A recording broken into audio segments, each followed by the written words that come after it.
Samson's riddle. One day when Samson was in Timnah, one of the Philistine women caught his eye. When he returned home, he told his father and mother, "A young Philistine woman in Timnah caught my eye. I want to marry her. Get her for me." His father and mother objected. "Isn't there even one woman in our tribe or among all the Israelites you could marry?" they asked. "Why must you go to the pagan Philistines to find a wife?" But Samson told his father, "Get her for me. She looks good to me." His father and mother didn't realize the Lord was at work in this, creating an opportunity to work against the Philistines, who ruled over Israel at that time. As Samson and his parents were going down to Timnah, a young lion suddenly attacked Samson near the vineyards of Timnah. At that moment the Spirit of the Lord came powerfully upon him, and he ripped the lion's jaws apart with his bare hands. He did it as easily as if it were a young goat. But he didn't tell his father or mother about it. When Samson arrived in Timnah, he talked with the woman and was very pleased with her. Later, when he returned to Timnah for the wedding, he turned off the path to look at the carcass of the lion. And he found that a swarm of bees had made some honey in the carcass. He scooped some of the honey into his hands and ate it along the way. He also gave some to his father and mother, and they ate it. But he didn't tell them he had taken the honey from the carcass of the lion. As his father was making final arrangements for the marriage, Samson threw a party at Timnah, as was the custom for elite young men.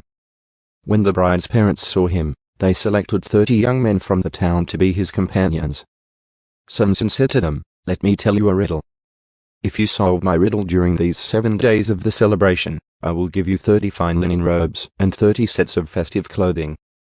But if you can't solve it, then you must give me 30 fine linen robes and 30 sets of festive clothing."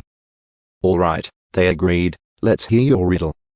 So he said, "Out of the one who eats came something to eat.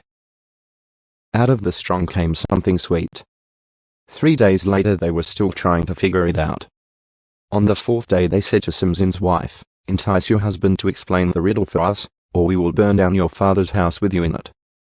Did you invite us to this party just to make us poor?" So Samson's wife came to him in tears and said, "You don't love me. You hate me. You have given my people a riddle, but you haven't told me the answer." "I haven't even given the answer to my father or mother," he replied. "Why should I tell you?" So she cried whenever she was with him and kept it up for the rest of the celebration. At last, on the 7th day he told her the answer, because she was tormenting him with her nagging. Then she explained the riddle to the young men. So before sunset of the 7th day, the men of the town came to Samson with their answer. "What is sweeter than honey? What is stronger than a lion?" Samson replied, "If you hadn't plowed with my heifer, you wouldn't have solved my riddle." Then the Spirit of the Lord came powerfully upon him. He went down to the town of Ashkelon, killed 30 men, took their belongings, and gave their clothing to the men who had solved his riddle. But Samson was furious about what had happened, and he went back home to live with his father and mother. So his wife was given in marriage to the man who had been Samson's best man at the wedding.